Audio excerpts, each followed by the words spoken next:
welcome to the show and Sexy Marriage Radio. I guess we got to say what the show is when we get started in time too, just so people are aware. Alongside It's my good to wife. know where you are. It is good to know. And sometimes we go through life not really knowing where we are. Speaking of where we are, about the past week or two has been a lot of online migrations. I guess would be the easiest way to say it. So this could be, this could be something that maybe people that are listeners that haven't been deeper into the community that we have here at Sexy Marriage Radio, they may not be aware. So we've updated the website at smr.fm, and that's a work in progress because there's a lot going on behind the scenes to get that completely set up the way I want it to be. But we've also moved and migrated to a different platform with the community. And so there's now at smr.fm, where there's a lot of information that says join us. There's ways that you can now find the new community if you've never joined us, or if you've been a part of the nation when it was on Mighty Networks. We're now on a platform called, run by Circle. A lot more intuitive, a lot cleaner, a lot more variety of what we can do here. And so we've migrated over and we're shuttering Mighty Networks as of last weekend, actually. Well, there you go. But we want people to come find us and jump into the conversations. And so check your inbox because we send out emails, invitations, links so that people could find us. But if you haven't found us, or if you haven't seen an inbox, just go to smr.fm, click on the Academy. There's various levels and how you can join. And now that we're talking about it, as part of the migration, because I know this has been it's asking a lot of people that have been a part of our community and journey for a while. Yeah, they've gotten used to one system and now we're asking them to switch to another one. And if you're anything like my wife, she is not excited about those transitions that happen in life. She does not like having to upgrade things or migrate things. That is not who she is. Won't the old way work forever? She feels your pain, but for a limited time, and this will be a very limited time, we're offering a lifetime access to the Academy. One payment, lifetime access. So as long as the Academy is going, which we've been going as a show for 13 years, and the Academy's been around for 7, and we've got no plans but other than going up with this because we've got a lot of ideas in mind of where this is heading. And so this is a chance to get on board. This is your passion. And stay engaged with a really good group of people and jump on Academy calls. There's courses available now that are in the Academy. There's a lot of resources available. Plus you get the extended content to all the episodes we've got and the whole archive of all the episodes we've had in the extended content. So act now, smr.fm/academy is how you'll find us and take advantage of that offer because it's not going to last long. So you're going to want to take advantage of that. And also, you're going to want to take advantage of the getaway, which we've just a little quick plug. smr.fm/getaway is how you can find us and join us in June here in the downtown Fort Worth area because it's going to be a great getaway. Yeah.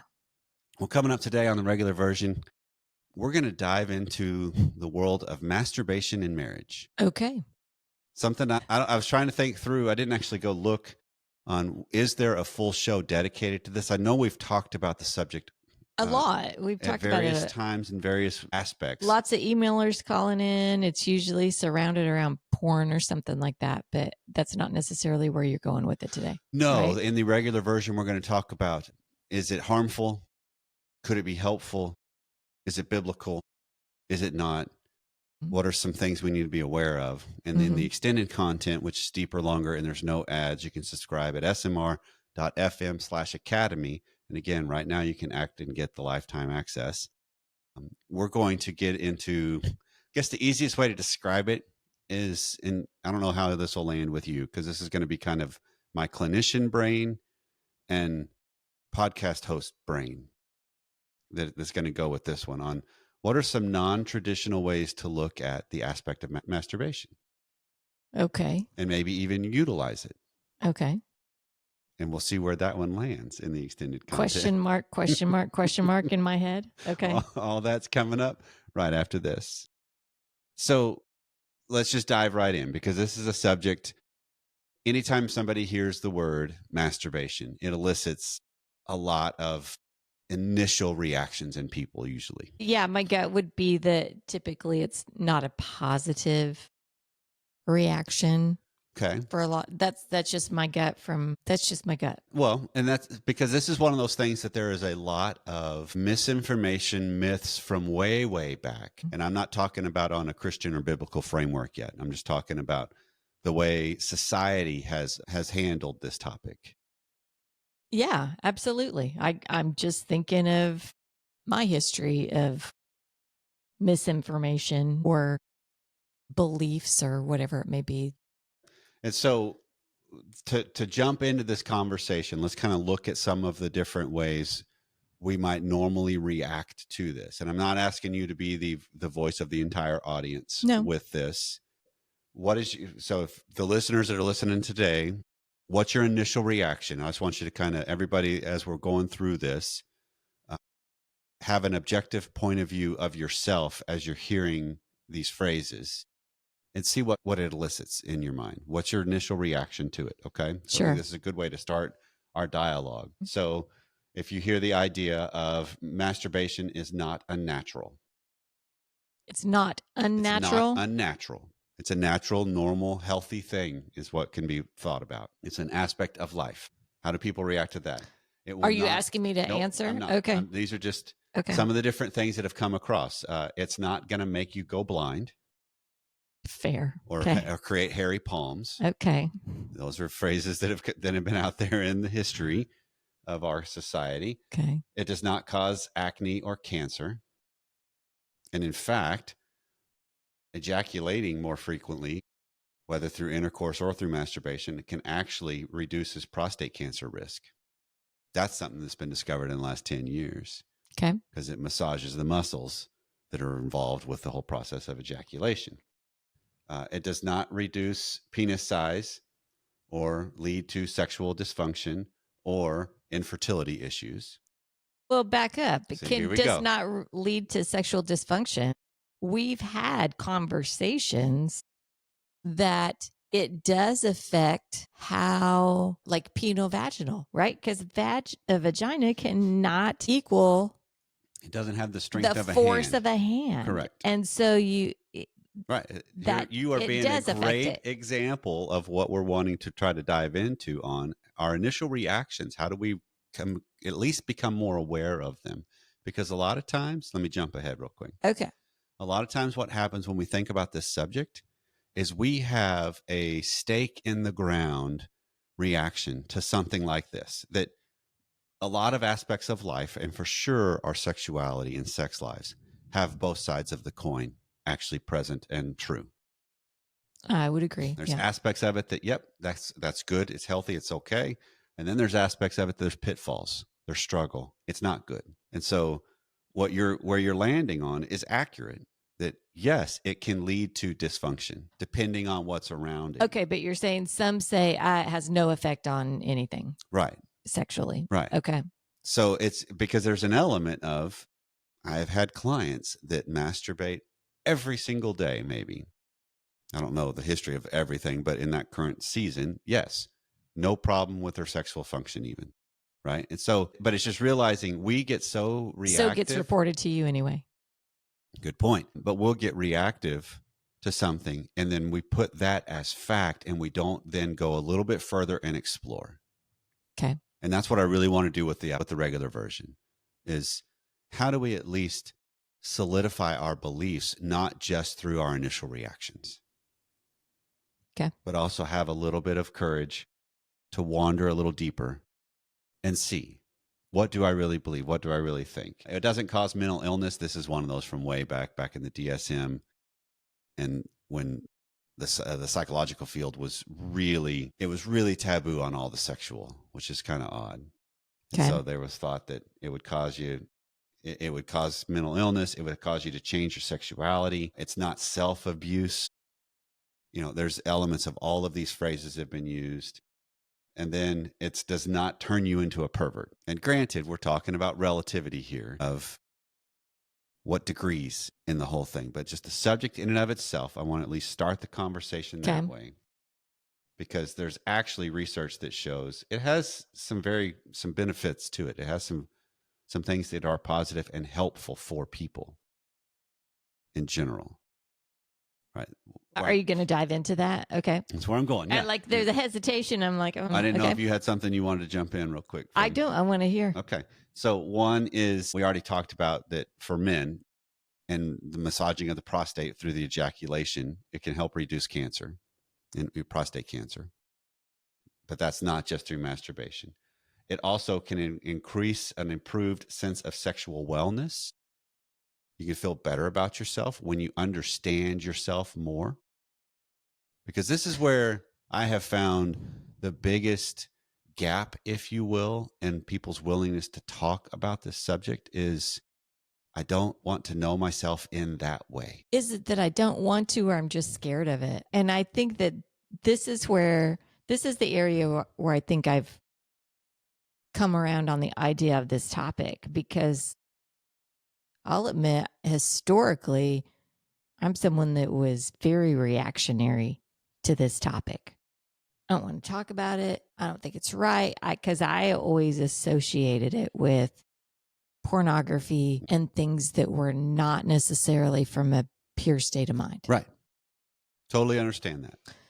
And that's really listening to the show, discussing this with you as our conversations just unfold. I've really realized, okay, that is a way that anyone can understand. When we talk about on this show, the sexual relationship between husband and wife, and so many of us don't even know what we want. What do I want? What turns me on? What makes me click? Yep. And do I know myself? No. Well, how can my spouse know me if I don't know myself? And it's in all kinds of facets of life, but this is one of the facets of life, right? So I'm someone that has had a change in mindset in being centered around this topic. Sorry, I kind of got off kilter there. No, because I think that's an important aspect, and thank you for the vulnerability for the nation in that regard, because there's an element that I know for certain, just on the sample size of people I have based on clients. Some people are very, very open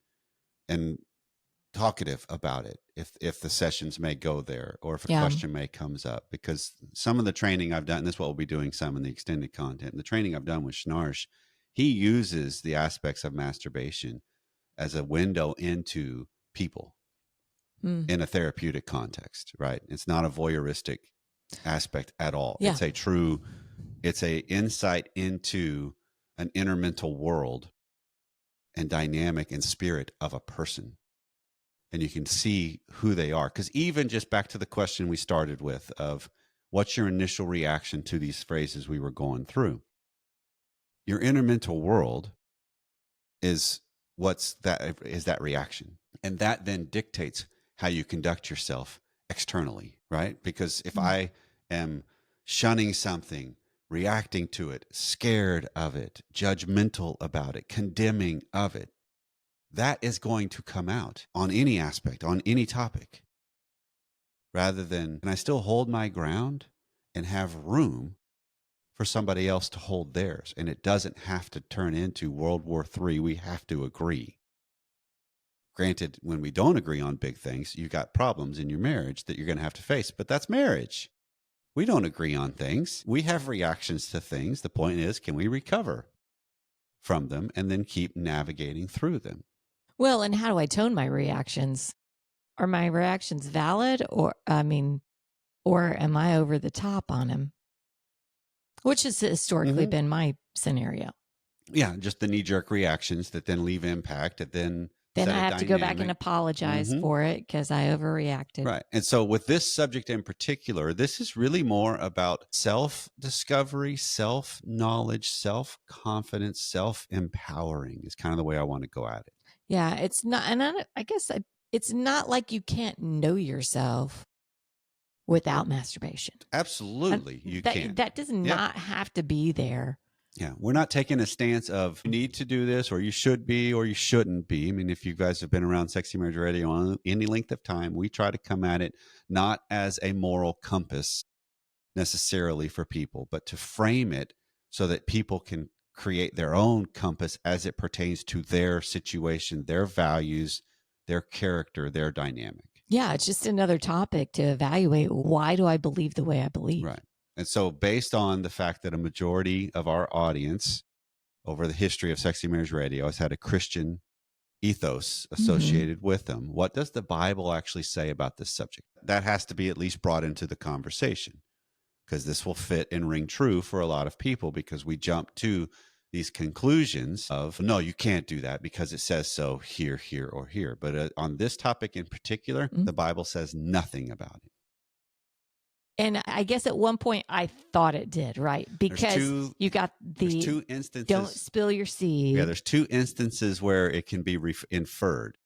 One is what you're talking about is Onan, who he was judged and condemned. I can't think of the right actual wording, but the scripture talks about he spilled his seed, but that was not because of masturbation. He actually pulled out during intercourse and did not impregnate his brother's sister because his brother had passed. Wait, brother's sister, No, brother's wife. Back up there. Yeah, we're not talking incestual things here. Because it was his duty to fulfill that role for his brother who passed. Right. And so he pulled out and spilled his seed. That's what the scripture's about. Mm-hmm. It's not about, I can't ejaculate anywhere other than inside a woman's vagina, mm-hmm. which if you go scripturally, that's what that says you have to do.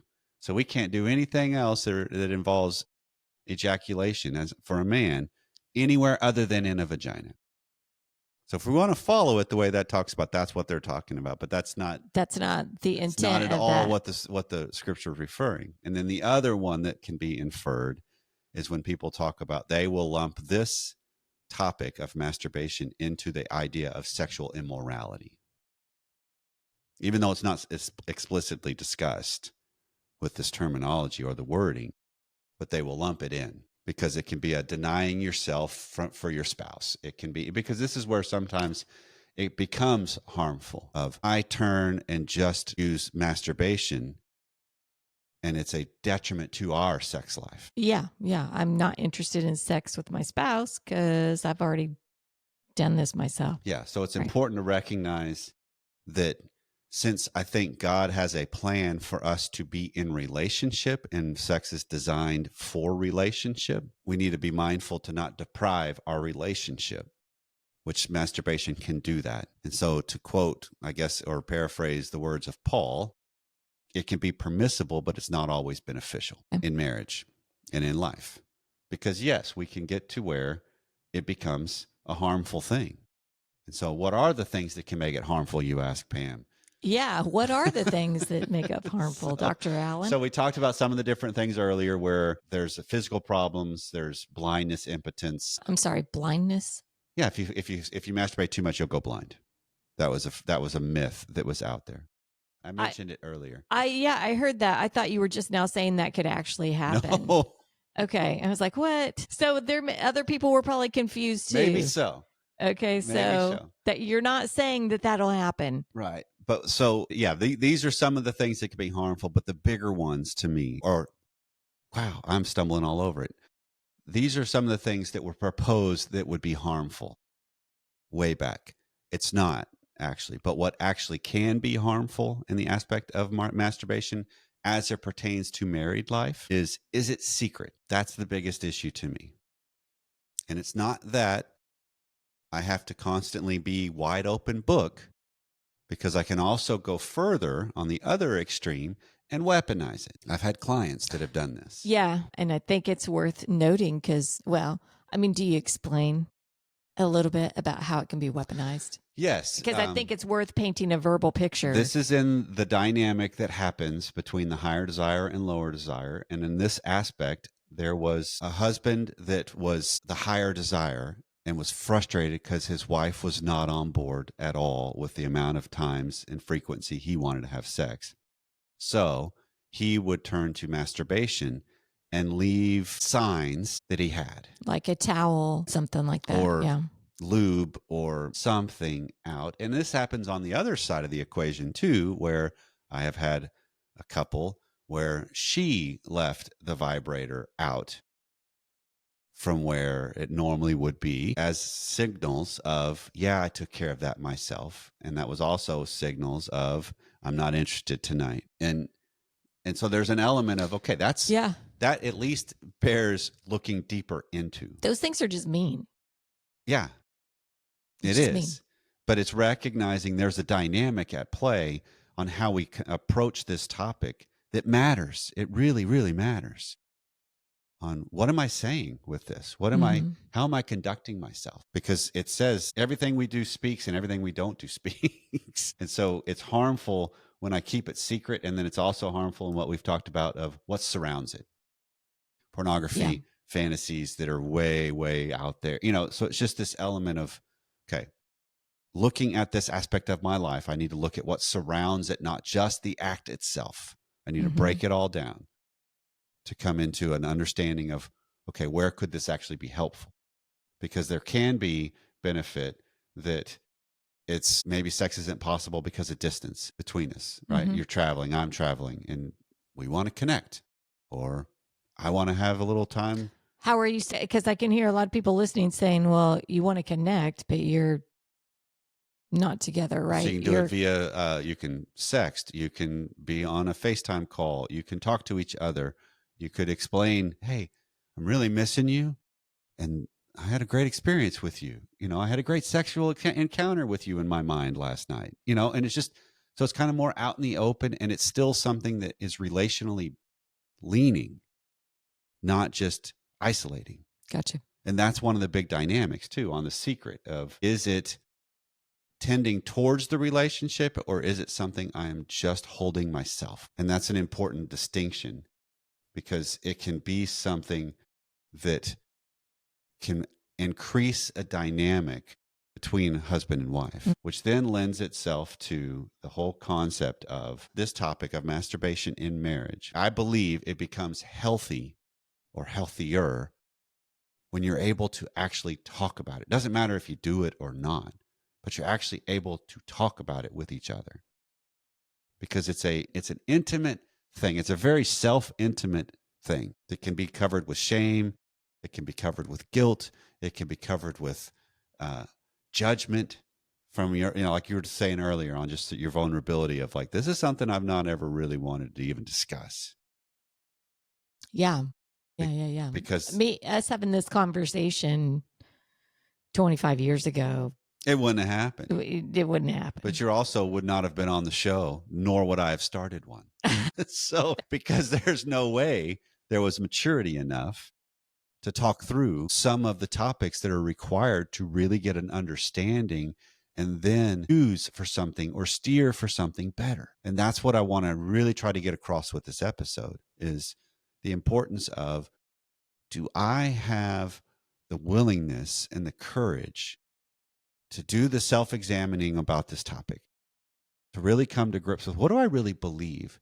And then have that conversation with my spouse about it, knowing I don't need to necessarily have you on the same page, but I need to at least see where we are in this book. If this has been a topic that's been an issue in your relationship, certainly it's worth examining. Right. The whys and the hows. And because the goal then becomes, how do I just get better at entering into dynamics of my life and of my marriage, and particularly of my sex life with my spouse? So I really learned to confront my blind spots as they're discovered.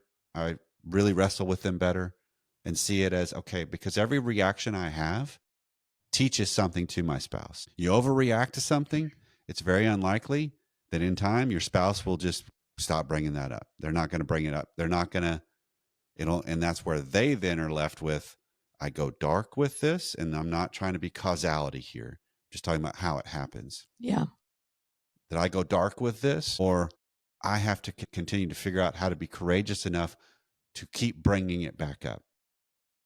Go dark with it, meaning secret, hidden, destructive, weaponized, all the different things that we do. And I'll justify, my rationalization hamster will go, but you and I, and I blame you, which is not at all character driven. That's reactive, powerless driven. And so it's just seeing it as, if I'm able to make it through an episode of Sexy Marriage Radio on this topic without having stopped it because we offended you or reacted in a certain way or something, that like, wait, you can't. Now come back to it, wrestle with where that came from, what that's about, and see where that gets you. because you can still come to the same conclusion, just be less reactionary in the doing so, because then it's a more open conversation that's not about, I feel like you're trying to make me change my mind, or I need you to be on the same page. And instead it's, okay, wait, now I see where I really am. And do I really want to grow a little more in this, or am I okay with where I am? Mm-hmm. Because then at least my spouse gets an informed choice. See where it goes. That's real intimacy if you can have those conversations. That is exactly what it is. And so now then, what do we do a little bit further if we want to go more with this? And that's what we'll be covering in the extended